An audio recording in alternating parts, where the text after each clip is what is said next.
साई राम, ओम साई राम, ओम साई राम, ओम साई राम। अध्याय 41 चित्र की कथा, चिंदियों की चोरी और ज्ञानेश्वरी के पठन की कथा। गत अध्याय में वर्णित घटना के 9 वर्ष पश्चात अली मोहम्मद हेमाड़पंत से मिले और वह पिछली कथा निम्नलिखित रूप में सुनाई। एक दिन मुंबई में घूमते फिरते मैंने एक दुकानदार से बाबा का चित्र खरीदा, उस फ्रेम कराया और अपने घर मध्य मुंबई की बस्ती में लाकर दीवार पर लगा दिया। मुझे बाबा से स्वाभाविक प्रेम था, इसलिए मैं प्रतिदिन उनका श्री दर्शन किया करता था। जब मैंने आपको हेमाड़पंत को वह चित्र भेंट किया, उसके 3 माह पूर्व मेरे पैर में सूजन आने के कारण शल्य चिकित्सा भी हुई थी। मैं अपने साले नूर मोहम्मद के यहाँ पड़ा हुआ था। खुद मेरे घर पर 3 माह से ताला लगा था और उस समय वहाँ पर कोई नहीं था, केवल प्रसिद्ध बाबा अब्दुल रहमान, मौलाना साहिब मोहम्मद हुसैन, साईं बाबा, तजुद्दीन बाबा और अन्य संत चित्रों के रूप में ही वहाँ विराजमाने थे। परंतु कालचक्र ने उन्हें भी न छोड़ा। मैं वहाँ बम्बई बीमार पड़ा हुआ था, तो फिर मेरे घर में उन लोगों फोटो को कष्ट क्यों हो, ऐसा समझ में आता है कि वे भी आवागमन, जन्म और मृत्यु के चक्कर से मुक्त नहीं हैं। अन्य चित्रों की गति तो उनके भाग्य अनुसार ही हुई, परंतु केवल श्री साईं बाबा का ही चित्र कैसे बच निकला, इसका रहस्योद्घाटन अभी तक कोई नहीं कर सका है। इससे श्री साईं बाबा की सर्वव्यापकता और उनकी असीम शक्ति का पता चलता है। कुछ वर्ष पूर्व मुझे मोहम्मद हुसैन थारिया टोपण के संत बाबा अब्दुल रहमान का चित्र प्राप्त हुआ था, जिसे मैंने अपने साले नूर मोहम्मद पीर भाई को दे दिया, जो गत 8 वर्षों से उसकी मेज़ पर पड़ा हुआ था। एक दिन उसकी दृष्टि इस चित्र पर पड़ी, तब उसने इसे फोटोग्राफर के पास ले जाकर उसकी बड़ी बनवाई और उसकी कॉपियां अपने कोई रिश्तेदारों और मित्रों में वितरित की। उनमें से एक प्रति मुझे भी मिली थी, जिसे मैंने अपने घर की दीवार पर लगा रखा था। नूर मोहम्मद संत अब्दुल रहमान के शिष्य थे। जब संत अब्दुल रहमान साहब का आम दरबार लगा हुआ था, तभी नूर मोहम्मद उन्हें उनकी वह फोटो भेंट करने हेतु उनके समक्ष उपस्थित हुए। फोटो को देखते ही वे अति क्रोधित हो नूर मोहम्मद ने मारने दौड़े तथा उन्हें बाहर निकाल दिया। तब उन्हें बड़ा दुख और निराशा हुई। फिर उन्हें विचार आया कि मैंने इतना रुपया व्यर्थ ही खर्च किया, जिसका परिणाम अपने गुरु के क्रोध और अप्रसन्नता का कारण बना। उनके गुरु मूर्ति पूजा के विरोधी थे, इसलिए वे हाथ में फोटो लेकर अपोलो बंदर पहुंचे और एक नाव किराए पर लेकर बीच समुद्र में वह फोटो विसर्जित कर आए। नूर मोहम्मद ने अपने सब मित्रों और संबंधियों से भी प्रार्थना कर सब फोटो वापस बुला लिए। सब कुल 6 फोटो थे और एक मछुए के हाथ में बांद्रा के निकट समुद्र में विसर्जित करा दिए। इस समय मैं अपने साले के घर पर ही था। तब नूर मोहम्मद ने मुझसे कहा कि यदि तुम संतों के सब चित्रों को समुद्र में विसर्जित करा दोगे तो तुम शीघ्र स्वस्थ हो जाओगे। यह सुनकर मैंने मैनेजर मेहता को अपने घर पर भेजा और उसके द्वारा घर में लगे हुए सब चित्रों को समुद्र में विसर्जित किए। 2 माह पश्चात जब मैं अपने घर वापस लौटा तो बाबा का चित्र पूर्ववत लगा देखकर मुझे महान आश्चर्य हुआ। मैं समझ न सका कि मेहता ने अन्य सब चित्र तो निकालकर विसर्जित कर दिए, पर केवल यही चित्र कैसे बच गया। तब मैंने तुरंत ही उसे निकाल लाया और सोचने लगा कि कहीं मेरे साले की दृष्टि इस पर पड़ गई तो वह इसकी भी इतिश्री कर देगा। जब मैं ऐसा विचार कर ही रहा था कि इस चित्र कौन अच्छी तरह संभाल कर रख सकेगा। तब स्वयं श्री साईं बाबा ने सुझाया कि मौलाना इस्मू मुजावर के पास जाकर उनसे परामर्श करो और उनकी इच्छानुसार ही कार्य करो। मैंने मौलाना साहब से भेंट की और सब बातें उन्हें बतलाई। कुछ देर विचार करने के पश्चात वे इस निर्णय पर पहुंचे कि इस चित्र को आपको हिमाड़पंत ही भेंट करना उचित है, क्योंकि केवल आप ही इसे उत्तम प्रकार संभालने के लिए सर्वथा पात्र हैं। तब हम दोनों आपके घर आए और उपयुक्त समय पर ही यह चित्र आपको भेंट कर दिया। इस कथा से विदित होता है कि बाबा त्रिकाल ज्ञानी थे और कितनी कुशलता से समस्या हल कर भक्तों की इच्छाएं पूर्ण किया करते थे।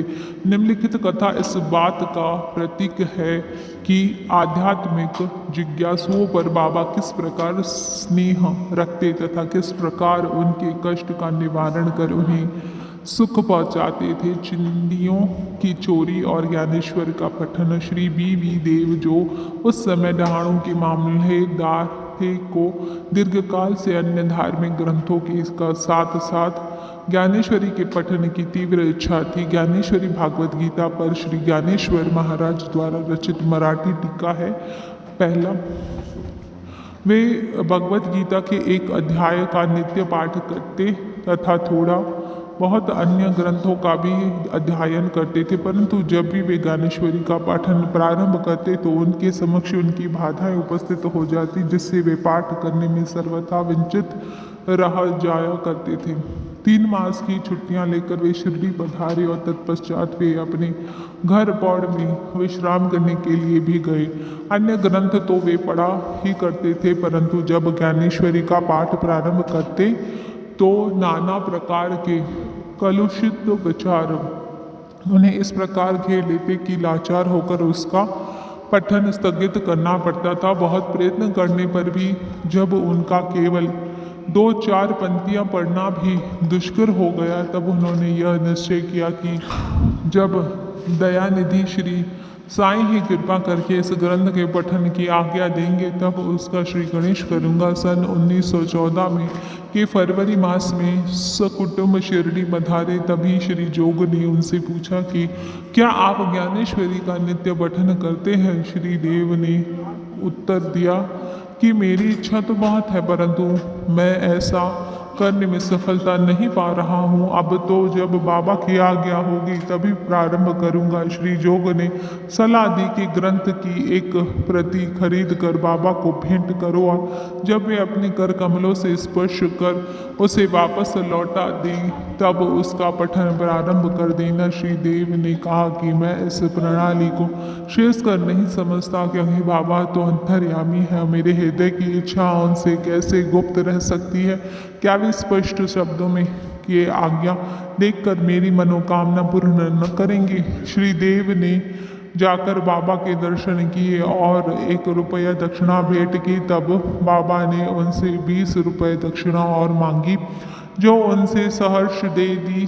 रात्रि के समय श्री देव ने बालक राम से भेंट की और उनसे पूछा, आपने किस प्रकार बाबा की भक्ति तथा कृपा प्राप्त की है? बालक राम ने कहा, मैं दूसरे दिन आरती समाप्त होने के पश्चात आपको पूर्ण वृत्तांत सुनाऊंगा। दूसरे दिन जब श्री देव साहिब दर्शनाथ मस्जिद में आए तो बाबा ने फिर 20 रुपये दक्षिणा मांगी, जो उन्होंने सहर्ष भेंट कर दी। मस्जिद में भीड़ अधिक होने के कारण वे एक और एकांत में जाकर बैठ गए। बाबा ने उन्हें बुलाकर अपने समीप बैठा लिया। आरती समाप्त होने के पश्चात जब सब लोग अपने घर लौट गए तब श्री देव ने बालक राम से भेंट कर उनसे उनका पूर्व इतिहास जानने की जिज्ञासा प्रकट की तथा बाबा द्वारा प्राप्त उपदेश और ध्यानादि से के संबंध में पूछताछ की। बालक राम इन सब बातों का उत्तर देने ही वाले थे कि इतने में चंद्रकोड़ी ने आकर कहा कि श्री देव को बाबा ने याद किया है। जब देव बाबा के पास पहुंचे तो उन्होंने प्रश्न किया कि वे किसी से और क्या बातचीत कर रहे थे। श्री देव ने उत्तर दिया कि वे बालक राम से उनकी कीर्ति का गुणगान श्रवण कर रहे थे। तब बाबा ने उनसे पुनः 25 रुपये दक्षिणा मांगी, जो उन्होंने सर्ष दे दी। फिर बाबा उन्हें भीतर ले गए और अपना आसन ग्रहण करने के पश्चात उन पर दोषारोपण करते हुए कहा कि मेरी अनुमति के बिना तुमने मेरी चिंदियों की चोरी की है। श्री देव ने उत्तर दिया, भगवान जहाँ तक मुझे स्मरण है मैंने ऐसा कोई कार्य नहीं किया है। परंतु बाबा कहाँ मानने वाले थे, उन्होंने अच्छी तरह से ढूंढने को कहा। उन्होंने खोज की परंतु कहीं कुछ भी न पाया। तब बाबा ने क्रोधित होकर कहा कि तुम्हारे अतिरिक्त यहाँ और कोई नहीं है, तुम्हारी चोर तुम ही चोर हो। तुम्हारे बाल तो सफ़ेद हो गए हैं और इतने वृद्ध होकर भी तुम यहाँ चोरी करने को आए हो। इसके पश्चात बाबा अपने से बाहर हो गए, आप से बाहर हो गए और उनकी आंखें क्रोध से लाल हो गई। वे बुरी तरह से गालियाँ देने और डांटने लगे। देव शांतिपूर्वक सब कुछ सुनते रहे। वे मार पड़ने की भी आशंका कर रहे थे कि 1 घंटे के पश्चात ही बाबा ने उनसे वाड़े को लौटने को कहा। वाड़े लौटकर उन्होंने जो कुछ हुआ था उसका पूर्ण विवरण जोग और बालक राम को सुनाया। दोपहर के पश्चात बाबा ने सबके साथ देव को भी बुलाया और कहने लगे कि शायद मेरे शब्दों ने इस वृद्ध को पीड़ा पहुंचाई होगी। इन्होंने चोरी की है और इससे ये स्वीकार नहीं करते हैं। उन्होंने देव से पुनः 12 रुपये दक्षिणा मांगी, जो उन्होंने एकत्रित करके सहर्ष भेंट करते हुए उन्हें नमस्कार किया। तब बाबा देव से कहने लगे कि तुम आजकल क्या कर रहे हो। देव ने उत्तर दिया कि कुछ भी नहीं। तब बाबा ने कहा, प्रतिदिन पोथी ज्ञानेश्वरी का पाठ किया करो। जाओ वाड़े में बैठकर क्रमश नित्य पाठ करो और जो कुछ भी तुम पढ़ो उसका अर्थ दूसरों को प्रेम और भक्ति पूर्वक समझाओ। मैंने तो तुम्हें सुनहरा शैला दुपट्टा भेंट देना चाहता हूँ, फिर तुम दूसरों के समीप चिंदियों की आशा से क्यों जाते हो। क्या तुम्हें यह शोभा देता है। पोथी पढ़ने की आज्ञा प्राप्त करके देव अति प्रसन्न हुए। उन्होंने सोचा कि मुझे इच्छित वस्तु की प्राप्ति हो गई है और अब मैं आनंद पूर्वक पोथी ज्ञानेश्वरी पढ़ सकूंगा। उन्होंने पुनः साष्टांग नमस्कार किया और कहा कि हे प्रभु, मैं आपकी शरण हूँ, आपका अबोध शिशु हूँ, मुझे पाठ में सहायता कीजिए। अब उन्हें चिंदियों का अर्थ स्पष्टतया विदित हो गया था। उन्होंने बालक राम से जो कुछ पूछा था वह चिन्ह स्वरूप था। इन विषयों में बाबा को इस प्रकार का कार्य रुचिकर नहीं था, क्योंकि वे स्वयं प्रत्येक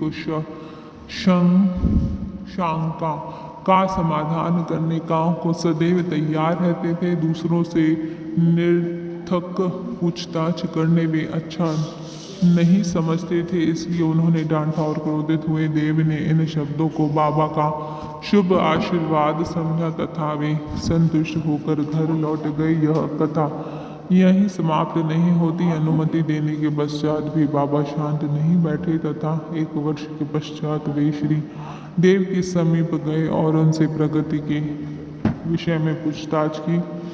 2 अप्रैल सन 1914 गुरुवार को सुबह बाबा ने स्वप्न में देव से पूछा कि क्या तुम्हें पोथी समझ में आई। जब देव ने स्वीकारात्मक उत्तर न दिए तो बाबा बोले कि अब तुम कब समझोगे। देव की आंखों से टप टप करके अश्रुपात होने लगा और वे रोते हुए बोले कि मैं निश्चय पूर्वक कह रहा हूँ कि हे भगवान, जब तक आपकी कृपा रूपी मेघ वृष्टि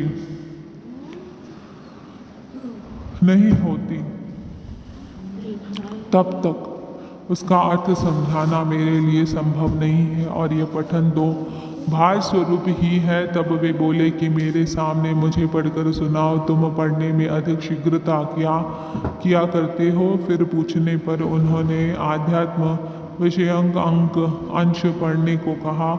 देव पोथी लाने गए और जब उन्होंने नेत्र खोले तो उनकी निद्रा भंग हो गई। अब पाठक स्वयं ही इस बात का अनुमान कर ले कि देव को इस स्वप्न के पश्चात कितना आनंद प्राप्त हुआ होगा। श्री देव अभी सन 1944 जीवित हैं और मुझे गत 4-5 वर्षों के पूर्व उनसे भेंट करने का सौभाग्य प्राप्त हुआ।